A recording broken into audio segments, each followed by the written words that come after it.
माँ, तुम ऐसी क्यों हो? राहुल बहुत परेशान था। उसे समझ में नहीं आ रहा था कि वो इस परिस्थिति से कैसे निपटे। वो अपनी माँ को बहुत चाहता था, किंतु उसकी पत्नी और बच्चे उसकी माँ से बहुत दूर भागते थे, क्योंकि उसकी माँ की एक आँख नहीं थी।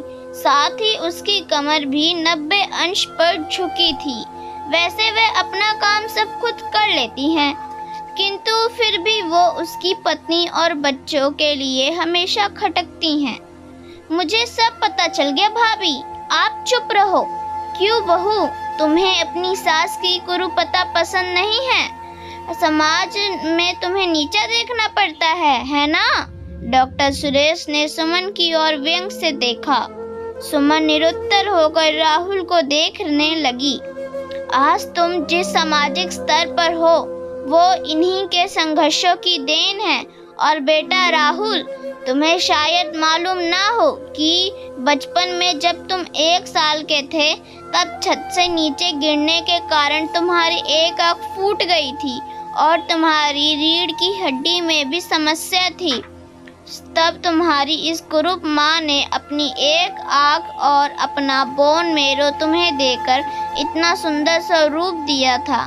सुमन बेटा, इतने सालों तक संघर्ष करके बेटे को प्रशासनिक अधिकारी बनाने वाली इस संघर्षशील औरत की तुम लोगों ने यह दशा कर दी। तुम्हें ईश्वर कभी माफ नहीं करेगा। डॉक्टर सुरेश की आंखों से अश्रु जलधारा बह रही थी।